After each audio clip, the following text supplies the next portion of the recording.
दोस्तों हम आज बात करने वाले हैं रंजीतपुरा कांड के बारे में, जहां पर 13 साल की एक विद्यार्थी के साथ पहले रेप होता है और उसके बाद मर्डर। अपराधी पुलिस और गांव वालों के साथ दर दर भटकता रहता है और कहता है कि न्याय दिलाओ, और लोगों को ये पता ही नहीं था कि जो उनको न्याय दिलाने की कोशिश कर रहा है वो ही खुद आरोपी है। कहानी है रंजीतपुरा की, रंजीतपुरा बीकानेर ज़िले का अभी जो लेटेस्ट क्राइम हुआ है वहाँ की। इस कहानी को हम शुरू से शुरू करते हैं और आपको हर एक डिटेल घटना की पूरी जानकारी देते हैं। बीकानेर ज़िले में एक छोटा सा गांव पड़ता है रंजीतपुरा। यहाँ की एक विद्यार्थी 13 साल की, उसका बोर्ड का एग्ज़ाम चल रहा है, 8 क्लास में पढ़ती है वो। उसका ये तीसरा या चौथा एग्ज़ाम का डे था। वो सुबह जल्दी जाती है, उसका 9 बजे का टाइम था। वो स्कूल पहुँचती है, पहले एग्ज़ाम देती है और 12 से 1 बजे दरमियान छुट्टी होती है। तब वो अपने घर की तरफ वापस लौट रही थी। गांव वालों ने बताया कि वो 12 बजे तो गांव से निकल चुकी थी अपनी ढाणी की तरफ, लेकिन वो ढाणी नहीं पहुंचती, यानी अपने घर नहीं पहुंची। अब 3 बजे, दोपहर के 4, दोपहर के बाद 5-6 बज गए। घर वालों को चिंता हुई कि उनकी जो 8 क्लास में पढ़ने वाली विद्यार्थी वो अभी कहाँ है।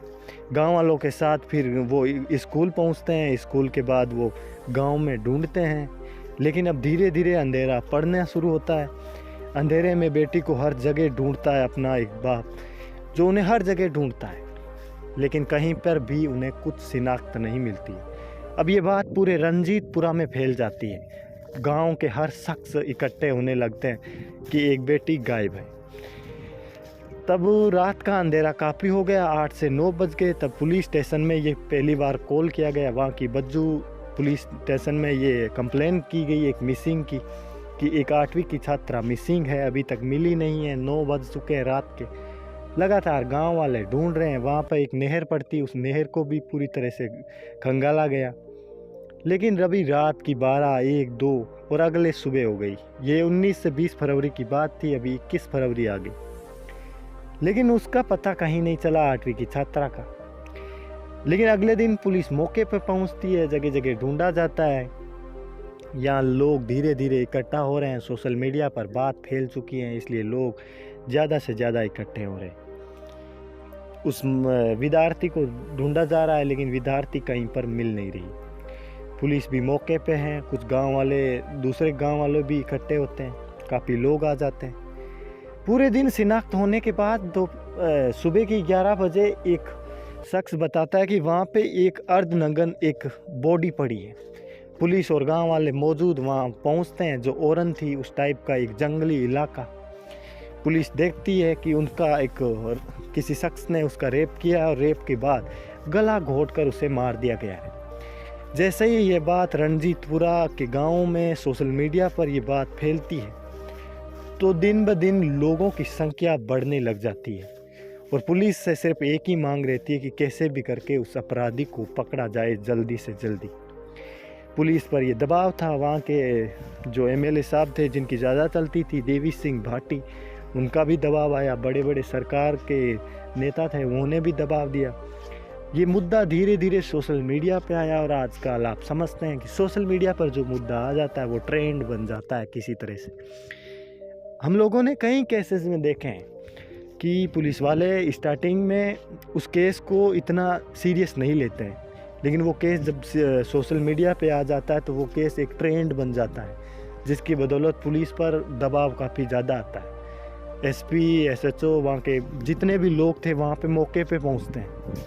पुलिस भी अच्छे तरीके से वहाँ से शिनाख्त करती है, हर जगह पूछताछ करती है और पुलिस की संख्या वहाँ बढ़ा दी जाती है। हर जगह एरिया को घेर लिया जाता है। इधर जितने भी बॉर्डर नाका पड़ते हैं वहाँ पे सील कर दिया जाता है और पुलिस कहती है कि ऐसे शख्स को ढूंढो जिस पे हमें शक है। लेकिन लोगों की भीड़ दिन ब दिन इकट्ठी होती जा रही थी, क्योंकि ये मुद्दा सोशल मीडिया पे ट्रेंड बन गया कि एक 13 साल की विद्यार्थी जो 8 क्लास में पढ़ती है, उसके साथ रेप हुआ, उसके बाद उसका मर्डर कर दिया। धीरे धीरे लोगों की संख्या बढ़ती है, हज़ारों में चली जाती है। लोगों का धरना प्रदर्शन होता है, वहाँ के लोकल मीडियाज पहुँचते हैं, पूछते हैं।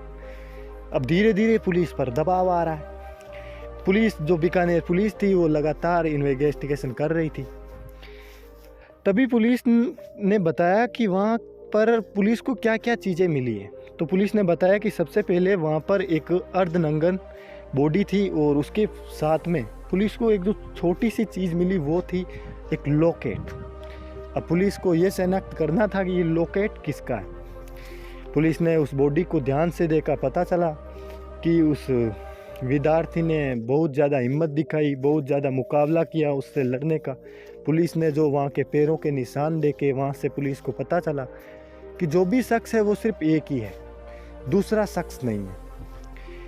और दूसरा जो वो लॉकेट था वो घर वालों को दिखाया गया, उस विद्यार्थी के माँ बाप को। तो उन्होंने पहली ही फुर्सत में ये क्लियर कर दिया कि ये लॉकेट उसका नहीं है। बस पुलिस के पास में सिर्फ ये एक ही कड़ी बची थी कि उस अपराधी को पकड़ने की, कि ये लॉकेट उसका नहीं है। और पुलिस को ये भी मालूम था कि यहाँ से जिसने भी रेप किया वो यहाँ गांव का है या तो यहाँ के आसपास के इलाकों का है। पुलिस के पास कुछ नहीं था, सिर्फ एक लॉकेट के सिवा। पुलिस अपनी जांच में जुटी रही। पुलिस ने देखा कि कहीं ऐसे जगह पता करो। शादी का सीज़न था तो पुलिस ने फिर जीरो इन किया कि यहाँ जितने भी बाराती आए थे वहाँ के आसपास के गांव में जहाँ शादी थी, पुलिस ने जितने भी बाराती थे उनकी डिटेल ली गई, उनको भी पूछताछ के लिए बुलाया गया। और इधर सोशल मीडिया पे जल्दी ट्रेंड बन गया, इसलिए पुलिस पर दबाव पड़ रहा है। और पुलिस क्या कर रही है, सब लोगों का एक ही सवाल था, उस लॉकेट के सहारे उस अपराधी तक कैसे पहुंचा जाए, किसका ये लॉकेट है।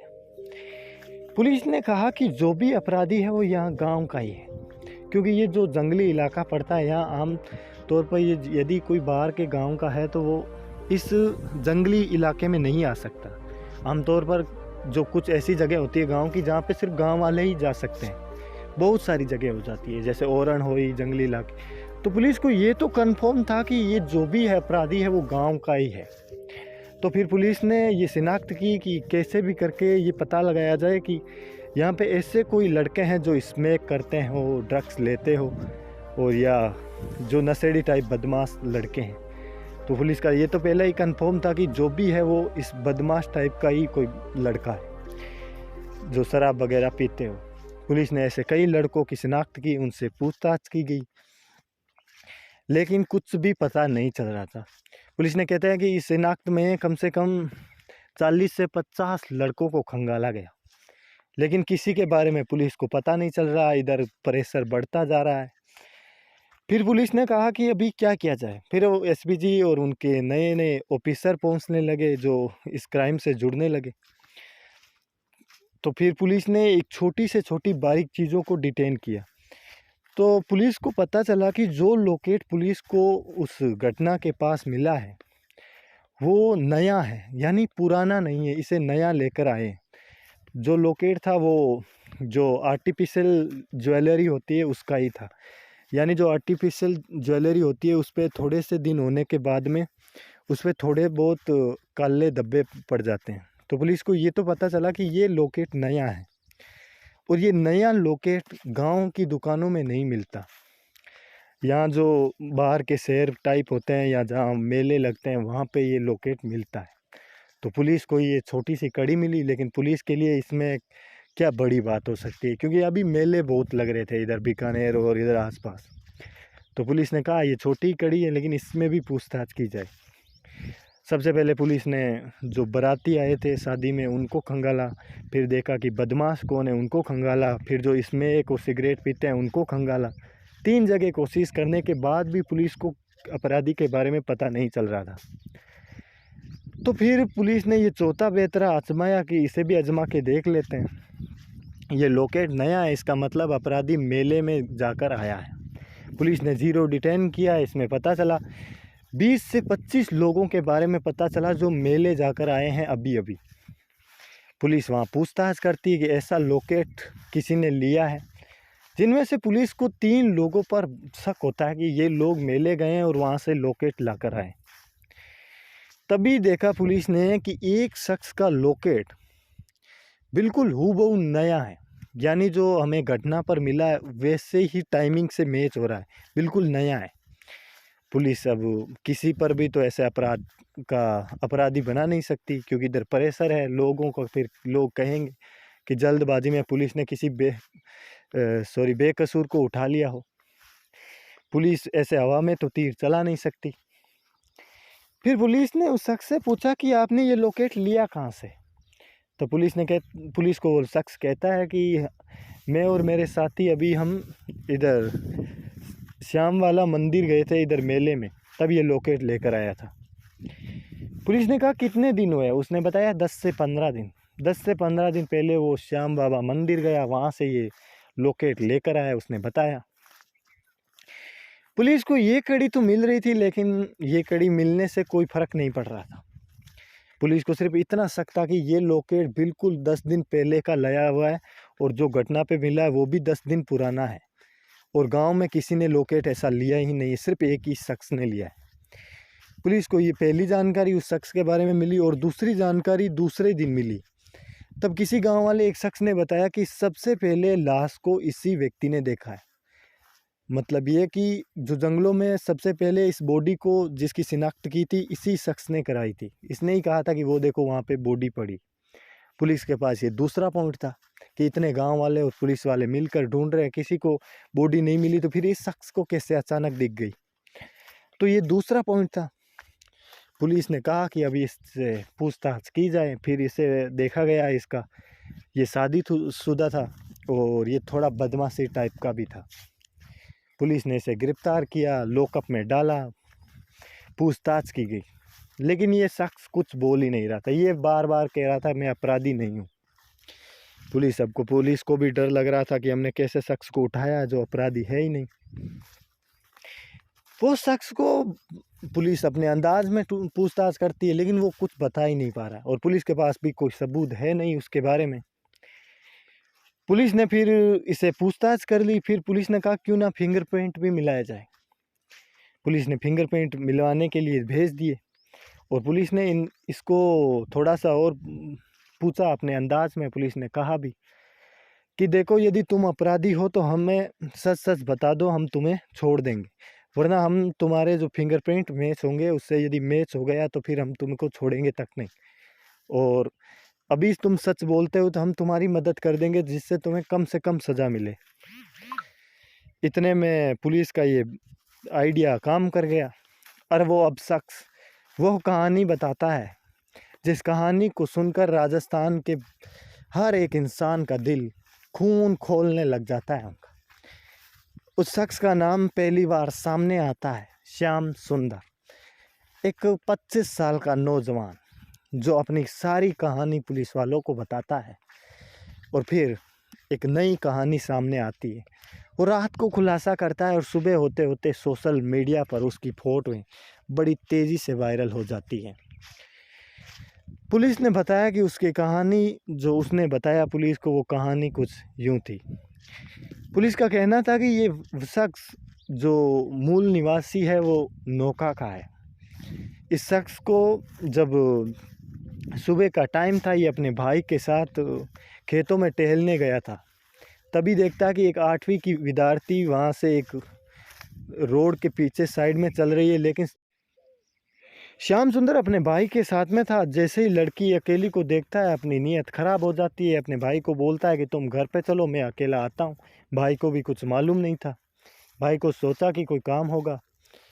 फिर भाई घर पे चला जाता है, ये लड़की का पीछा करते हैं, और जैसे ही वो जंगली इलाका आता है उस रोड के किनारे, वो लड़की को रोकता है। 13 साल की वो 8वीं की विद्यार्थी इसका सामना करती है, और ये धमकाता है, डराता है, लेकिन जब वो लड़की नहीं मानती है तो वो जबरन इसका रेप करता है। रेप करने के बाद ये देखता है कि लड़की बेहोश हो चुकी है, तो फिर ये डरता भी है कि कहीं को पोल ना खुल जाए, पुलिस मेरे को उठा ना ले।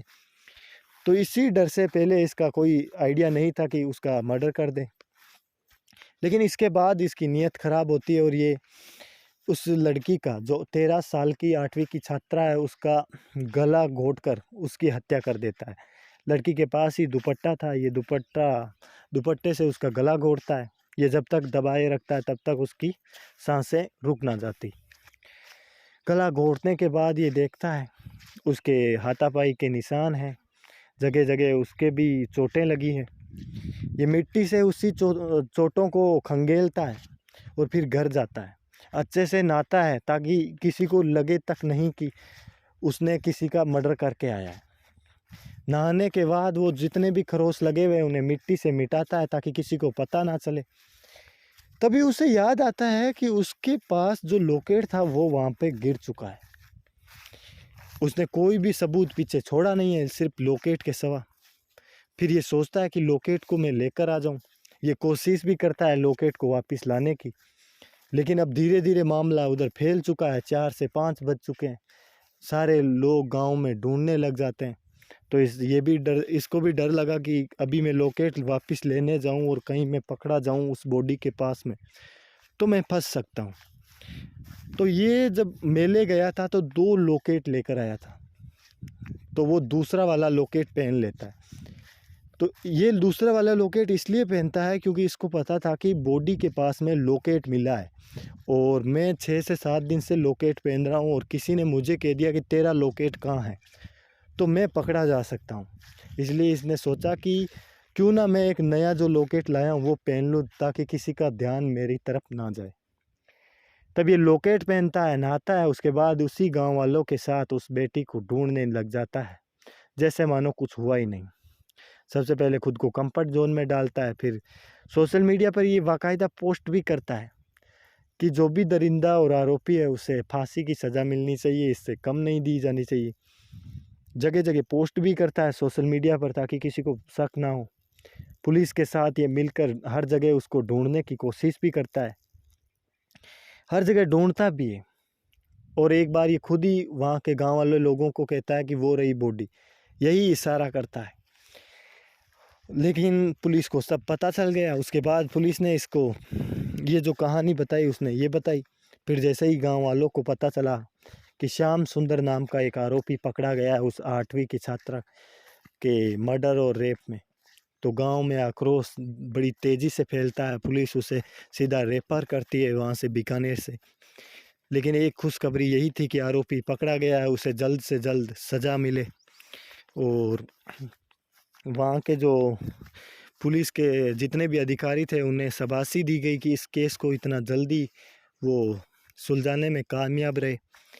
अब उम्मीद करते हैं कि उस शख्स को क्या सज़ा मिलती है और क्या नहीं। अभी जितने भी गांव वाले थे उनका सबका एक ही कहना था, जितने भी लोग जुड़े थे, कि उससे फांसी ही देनी चाहिए। एक नाबालिग लड़के के साथ पहले रेप और बाद में मर्डर की सज़ा सिर्फ और सिर्फ एक फांसी से कम नहीं होनी चाहिए। लेकिन अभी उसे गिरफ्तार कर लिया है और अभी जल्दी जल्दी चार्जशीट बनाकर अदालत में पेश कर दी जाएगी और हो सकता है ये मामला जल्दी से जल्दी इस पर सुनाई हो और सुनाई होने के बाद ये केस का रिजल्ट आ जाए कि क्या होना क्या नहीं।